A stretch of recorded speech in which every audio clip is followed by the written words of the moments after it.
இவரு இங்க வந்துருவாரு. இவங்க யாரும் இவ முடியாது. இந்த கீழே கிடக்குற யாருமே இந்த பாதி காலாண்டுக்கு மேல போக முடியாதுல. இதுதான் திமுக. சேலத்தில் நடைபெறுகின்ற இளைஞரணி மாநாடு தற்பொழுது அமோகமாக நடைபெறுவதாக திமுகவினர்கள் கூறிக்கொண்டிருக்கக்கூடிய அதே நிலையில்தான் புதிதாக உதயநிதி ஸ்டாலின் அவர்களின் மகன் இன்பநிதி அவர்கள் வருகை தந்தது திமுகவினருக்கு அதிர்ச்சியை அளித்திருக்கிறது. காரணம், முதலில் கருணாநிதி, அதற்கு பிறகு திரு ஸ்டாலின் அவர்கள், அதற்கு பிறகு தற்பொழுது உதயநிதி, அதற்கு பிறகு அவரது மகன் இன்பநிதி என்று குடும்ப அரசியலை ஊக்குவிக்கும் வகையில் தற்பொழுது இவர்களது செயல்பாடுகளும் திமுகவின் அடிமட்ட தொண்டர்கள் என்றுமே அடிமட்ட தொண்டர்களாக இருக்க வேண்டும் என்பது இதன் மூலமாக தெரிய வருகிறது. சனாதனத்தை பற்றி வெளியே பேசக்கூடிய இவர்கள் கட்சிக்குள்ள இவர்கள் எதற்காக செயல்படுத்தப்படவில்லை என்ற கேள்விகளையும் தற்பொழுது கூறியிருக்கிறார்கள்.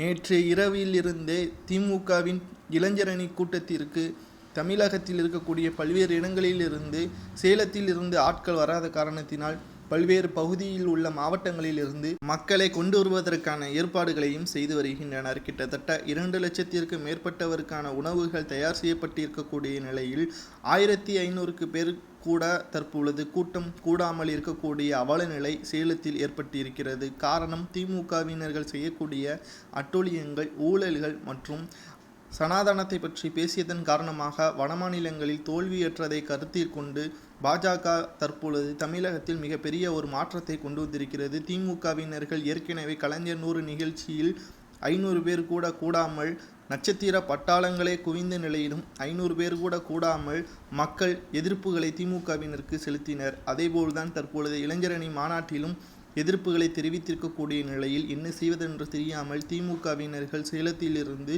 விரட்டியடிக்கப்படுவதாக தகவல்களும் வெளியாகி